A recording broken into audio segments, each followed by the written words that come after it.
What's going on, everybody? Welcome back to Matt Money. Today we have the opportunity to talk to you guys about NG Energy for the first time in the last several months. We're going to be talking about two specific news releases since the November release that we had here. More specifically talking about the first one, which is the surface production facilities getting on site at the Maria Conchita, which is going to allow us to have imminent production in the coming weeks. And then secondarily, we're going to be talking about the CNU 9 update, where they basically gotten an environmental approval letter to be able to drill a 20+ well exploration program.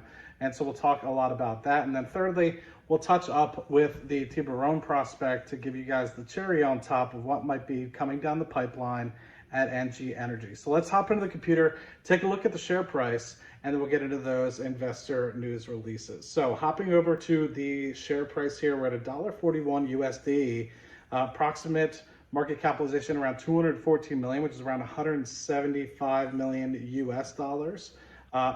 Price of the stock is up about 90% since we started covering it, I believe in the June-July timeframe. So I think when we started touching on NG Energy, it was down at a bottom of about 70 cents, 75 cents or so. And since then, with some of the releases and some of the pipeline agreements and everything like that coming down the pipeline, no pun intended there, we have been able to double the price here almost. So very, very good news there. And I anticipate that we'll be seeing some sort of a floor as we discuss some of the things that are happening right now, as well as coupling that with the imminent production that's going to be coming out of the Maria Conchita. So talking specifically about the CNU 9, which I think is a huge opportunity, then we'll touch a little bit more about the surface production facility. The CNU 9 is the petition to drill 22 wells for the construction and associated surface infrastructure, including roads, pads, and that's all going to be covered under the CNU 9 environmental license that was just granted. As they say there, you have the ANLA approval, and so they've commenced efforts for those surface construction projects to start. Basically what it is they're going to be starting off at the north area, which is differing from what we were talking about in the past couple months. And I think it's prudent to do that. I mean, just hopping over into the actual subsurface material here, you can take a quick look at the Hachizo area, where they actually have drilling results in 1992 from Ecopetrol of this Hachizo area. So they were actually able to discover hydrocarbons here, and they're going to start off with the Hachizo North well here, and then they're going to couple that in a follow-on well with the Hachizo East. I think that's prudent. I think to be able to discover and delineate resources and have 3 well bores, and you can discover hydrocarbons right near each other in a single structure that you can kind of see here that's delineated by some structural complexity. You have some faulting in here, but being able to understand and get that hydrocarbon presence acknowledged really reduces subsurface uncertainty and really can establish a great project from the start. And then you can help delineate maybe some of the lower priority prospects, or and then high grade some of either the higher identified prospects that are in the license agreement, as you can see here. But this is a huge area, guys. Like, I don't think you guys understand how massive this is. I mean, we're talking about, these are towns that are showing up on this map here, and you have the location of the several first wells that might be coming on here. So I think it's a pretty good opportunity, especially if you compare it to its next door analog of Canacol's Nelson field. It's about a 32,000 acre field. We're talking about 311,000 acres, so almost 10 times the size in terms of aerial.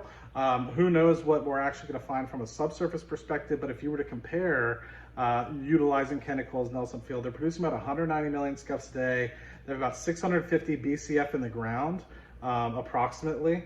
And with that, you can kind of say that it could be potential to see at a minimum that what we're kind of exploring here at CNU 9, but also coupling that with the potential upside from some of the work that they have in the investor presentation, up to 1.5 TCF. So potential of up to 1.5 TCF from what they have kind of in the CNU 9 direct area. And now, of course, there I think is opportunity to discover or explore further over to the west as well, which I don't know too much about. So I'll leave that for a different news release or something of the like. But hopping over to the surface production facilities, more so specifically talking about the Maria Conchita and actually getting gas down the pipeline, actually getting this company to revenue generation.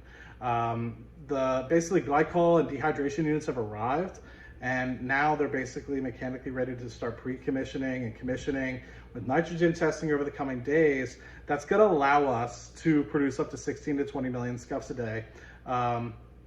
And basically get started producing, right? And this is going to be coupled with further usage of surface production facilities that are going to come in other wells as well to be able to produce beyond the 20 million scuffs a day. Ronald Penn, the executive chairman of NG Energy, commented, "We look forward to keeping our shareholders appraised as we transition from a developer to a producer, begin selling natural gas into the premium price Colombian markets." For those of you guys that are not aware, it's about 5 million scuffs plus in the Colombian markets right now.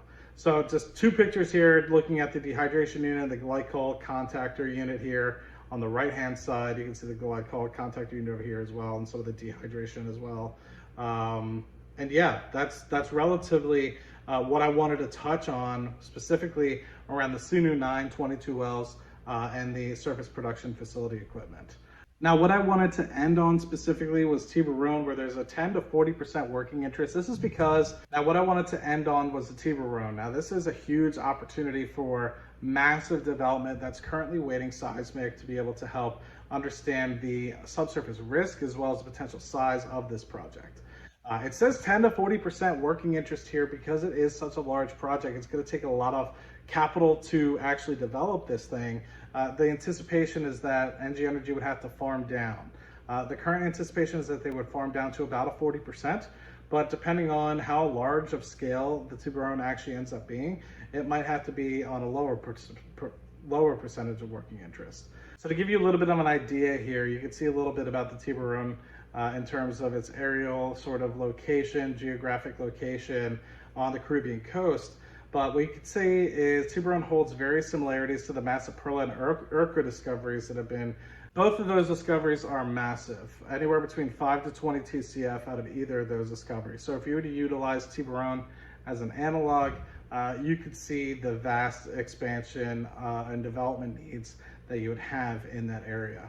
So this is looking specifically at the seismic analog as you might have in, say, the Perla discovery versus the Urca discovery. You can kind of see potential similarities in the Tiburon lead here and Tiburon lead 2 over here as well, what they might potentially be going after in the Tiburon. So huge catalysts for this company going forward. I think it's an opportunity for anybody to look at and potentially get in at this price, which might be a floor going forward. Once we start having production, we continue to get other production online, the Maria Conchita, as well as subsurface results coming out of the Sunu 9, which is highly likely, knowing the fact that they're going to be drilling at the Hachizo area, where they already have discovered hydrocarbons back in 1992. And then seismic results coming out of Tiburon that leads to a fast-paced exploration project there at Tiburon. Huge potential for this opportunity. And if you do want to put this on your watch list, catalysts are coming in the next several months, if not several quarters. And you could wait till some of the catalysts firm up, some of the ideas as to what might be coming down the pipeline, or just keeping in mind that you might not be able to get in at this price once some of those things come in positively. However, there is subsurface risk with a lot of these things that happen. Unfortunately, the rocks are thousands of feet below the Earth's surface. You can't necessarily know exactly what's down there. So at the end of the day, there's subsurface risks associated with it. But what I do know is production is imminent at Maria Conchita, and we should be seeing anywhere between 16 to 20 million scuffs a day coming down the pipeline in the coming weeks. Thank you all. Look forward to talking to you guys soon about NG Energy. Let me know your comments in the comment section down below, and I'll talk to you guys soon. Cheers.